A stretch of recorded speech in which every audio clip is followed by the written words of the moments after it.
Hello guys, வணக்கம் and welcome back to the film of YouTube channel. இன்றைக்கி நம்ம Kamal Haasan, STR, Trisha, Abirami போன்ற மிகப்பெரிய நடிகர் பட்டாரம் நடிச்சிருக்க மணிரத்னமோட டைரக்ஷனில் உலகம் முழுக்க செம்ம எதிர்பார்ப்போட ரிலீஸ் ஆகிருக்க படம் தான் தக் லைஃப். இந்த படத்தோட மூவி ரிவ்யூ தான் நம்ம இப்போ பார்க்க போகிறோம். ஃபஸ்ட்டு இந்த படத்தோட கதையை நம்ம சிம்பிளாக பார்த்தலாம். எல்லோரும் ட்ரைலரில் பார்த்த அதே கதை தான். ஒரு மிகப்பெரிய தாதாவாக இருக்கக்கூடிய கமல்ஹாசன் அவர்கள் பார்த்தீங்கன்னா சிம்பு அவர்களை சின்ன வயசுலேருந்து எடுத்து வளர்த்துறாரு.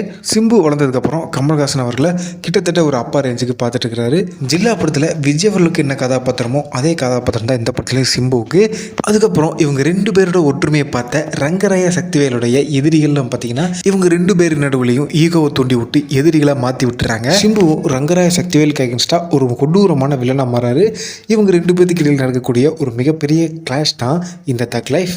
இந்த படத்தில் ப்ளஸ்ன்னு சொல்கிறதுக்கு ஏகப்பட்டது இருக்குது, மைனஸ்ன்னு சொல்கிறதுக்கு ஏதோ ஒன்று ரெண்டு மட்டும்தான் இருக்குது. இந்த படத்தோட திரைக்கதையை மணிரத்னத்துக்கே உரிய பாணியில் ரொம்பவே யதார்த்தமாகவும் அதே நேரத்தில் கமர்ஷியலாகவும் சொல்லியிருக்கிறது தான் ஒரு மிகப்பெரிய ப்ளஸ் அப்படின்னு சொல்லலாம். கமல்ஹாசன், எஸ்டிஆர் பேசுகிற வசனங்களாக பார்த்தீங்கன்னா கேட்குறதுக்கு என்னதான் ஷார்ட் அண்ட் ஸ்வீட்டாக இருந்தாலும் ரொம்பவே இன்ட்ரெஸ்டிங்காகவே எழுதியிருக்காங்க. நம்ம ஏஆர் ரஹ்மானோட பின்னணி இசை பார்த்தீங்கன்னா திரைக்கதையில் நிறைய பலவீனமான இடங்களை இவரோட இசையின் மூலயமா வலுப்படுத்தியிருக்கு. பாடல்களுமே கேட்குறதுக்கும் பார்க்குறதுக்கும் ரொம்ப அருமையாக இருக்குது.